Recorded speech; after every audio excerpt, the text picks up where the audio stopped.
Sejam muito bem-vindos ao treinamento de trabalho em altura. Módulo 4. Sistemas, equipamentos e procedimentos de proteção coletiva. Antes de mais nada precisamos entender como funciona a lógica de planejamento das atividades em altura. Esta é uma etapa de extrema importância para a segura execução das atividades e precisam ser realizadas com o máximo de atenção possível. No planejamento do trabalho devem ser adotadas, de acordo com a seguinte hierarquia.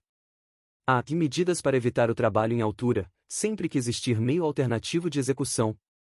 B. Medidas que eliminem o risco de queda dos trabalhadores, na impossibilidade de execução do trabalho de outra forma. C. Medidas que minimizem as consequências da queda, quando o risco de queda não puder ser eliminado. Outro ponto importante é o item 35.4.3. Todo trabalho em altura deve ser realizado sob supervisão, cuja forma será definida pela análise de risco de acordo com as peculiaridades da atividade. Portanto, fica claro que as atividades em altura não podem ser realizadas sozinho, sem acompanhamento de outro profissional. Isso se dá devido aos riscos de acidentes e maus súbitos, por exemplo, onde o colaborador envolvido necessariamente precisa do apoio de outros colaboradores em caso de emergência. Você sabe quais são os riscos do trabalho em altura? Embora seja obviamente perigoso, ainda assim, trabalhos em altura não devem criar riscos para qualquer trabalhador em um projeto de construção.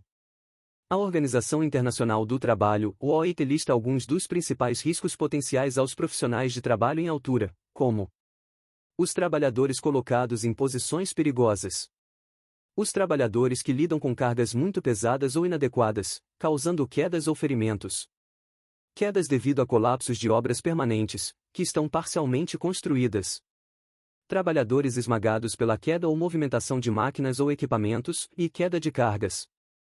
Um exemplo mais específico de riscos potenciais inerentes ao trabalho em altura pode ser o do uso inadequado dos andaimes, podendo ter como riscos relação excessiva entre a altura do andaime e a largura da base, sobrecarga na plataforma superior, andaime móvel sobre rodas não bloqueadas, colocação de escada na parte superior da plataforma para aumentar a altura do andaime, dentre outros.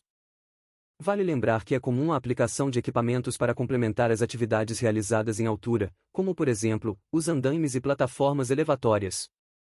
E para a utilização desses equipamentos é necessário a aplicação de treinamentos específicos de acordo com as legislações vigentes. Isso se dá por conta dos riscos que estes equipamentos representam. Agora que conhecemos alguns riscos inerentes às atividades em altura, convidamos você a fazer um exercício de percepção de risco a respeito das principais condições existentes. Trabalhadores colocados em posições perigosas.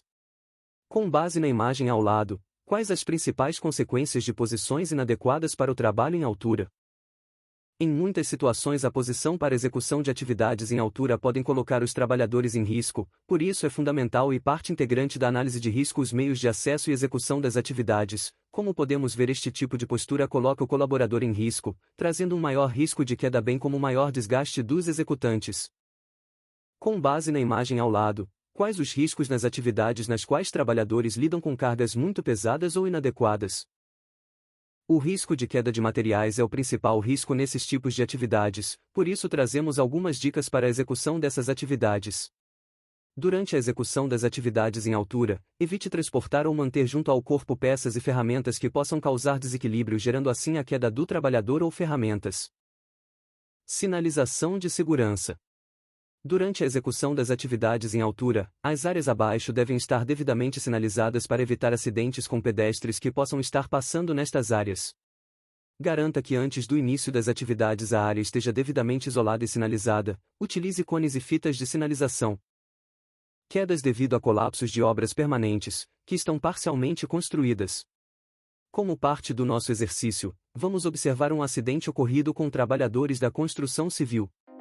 No vídeo podemos observar o colapso da estrutura onde colaboradores realizaram uma atividade em altura na qual após o evento a estrutura ficou apoiada sobre o prédio ao lado. Com isso os colaboradores ficam pendurados e posteriormente foram resgatados pelo corpo de bombeiro. Isso mostra a importância do uso dos equipamentos de proteção individual, bem como a correta seleção dos pontos de ancoragem na execução das atividades em altura. Outro ponto importante na avaliação de risco, bem como na execução das atividades em altura, são os pontos de ancoragem, e os mais utilizados são as linhas de vida. Iremos trazer algumas informações importantes a respeito desses itens. O que diz a norma 35.5.1 É obrigatória a utilização de sistema de proteção contra quedas sempre que não for possível evitar o trabalho em altura. Características dos sistemas de proteção contra quedas. 35.5.2 O sistema de proteção contra quedas deve: a. Ser adequado à tarefa a ser executada. b. Ser selecionado de acordo com análise de risco, considerando, além dos riscos a que o trabalhador está exposto, os riscos adicionais. c. Ser selecionado por profissional qualificado em segurança do trabalho. d. Ter resistência para suportar a força máxima aplicável prevista quando de uma queda. E. Atender às normas técnicas nacionais ou, na sua inexistência, às normas internacionais aplicáveis. f. Ter todos os seus elementos compatíveis e submetidos a uma sistemática de inspeção. A respeito do tema ancoragem, a NR35 através do seu anexo 2 aponta algumas especificações. O sistema de ancoragem pode apresentar seu ponto de ancoragem: a. Diretamente na estrutura. b. Na ancoragem estrutural. c. No dispositivo de ancoragem. A estrutura integrante de um sistema de ancoragem deve ser capaz de resistir à força máxima aplicável. A ancoragem estrutural e os elementos de fixação devem: a. Ser projetados e construídos sob responsabilidade de profissional legalmente habilitado. b. Atender às normas técnicas nacionais ou, na sua inexistência, às normas internacionais aplicáveis. É fundamental para trazer uma segura execução das atividades em altura a correta seleção dos pontos de ancoragem, que são as estruturas nas quais os trabalhadores irão ancorar seus talabartes para a execução da atividade. Sendo assim, faça uma inspeção criteriosa desses pontos. É fundamental que o colaborador fique posicionado com os cintos devidamente ancorados em local próprio para esta finalidade. Caso contrário, deve ser realizado a montagem de linha de vida provisória que devem ser montadas por profissional qualificado para a montagem. Linha de vida. As linhas de vida têm por objetivo a ancoragem dos colaboradores durante a execução das atividades em altura, e são divididas em dois tipos: linha de vida temporária ou linhas de vida permanente. O que ambas têm em comum? Ambos têm como objetivo a prevenção de queda dos trabalhadores, mas vamos agora ver as características de cada uma delas. Linhas de vida permanente. Como o próprio nome já diz, fazem parte permanente ao edifício e devem passar por inspeção periódica por profissional habilitado e deve ter a emissão de anotação de responsabilidade técnica, ART. O sistema de ancoragem permanente deve possuir projeto e a instalação deve estar sob responsabilidade de profissional legalmente habilitado. O que diz a norma? Requisitos do sistema de ancoragem. 3.1 Os sistemas de ancoragem devem: a. Ser instalados por trabalhadores capacitados. b. Ser submetidos à inspeção inicial e periódica. 3.1.1 A inspeção inicial deve ser realizada após a instalação, alteração ou mudança de local.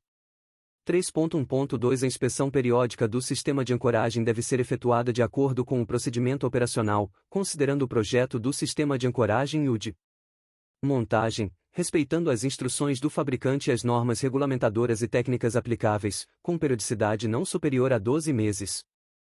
Linha de vida temporária. A linha de vida temporária é o sistema de segurança para trabalho em altura desenvolvido para atender uma atividade pontual. Devem ser dimensionadas por um PLH, profissional legalmente habilitado. O sistema de ancoragem temporário deve: a. Atender os requisitos de compatibilidade a cada local de instalação conforme procedimento operacional. b. Ter os pontos de fixação definidos sob responsabilidade de profissional legalmente habilitado. Dispositivos de ancoragem. Além das linhas de vida, existem também disponíveis nas frentes de trabalho dispositivos de ancoragem individuais e ou coletivas, e ambas devem seguir por critérios de segurança desde de seu projeto, instalação e inspeção periódicas. Iremos falar a respeito das placas de ancoragem e espera de ancoragem que podem ser utilizadas em pontos de ancoragem para mais de um colaborador. É importante observar as informações a respeito da capacidade de cada um destes equipamentos, bem como sua correta utilização. Estas informações em geral estão presentes em manuais e ou em informações presentes no corpo do equipamento. Chegamos ao fim de mais um módulo do nosso treinamento de trabalho.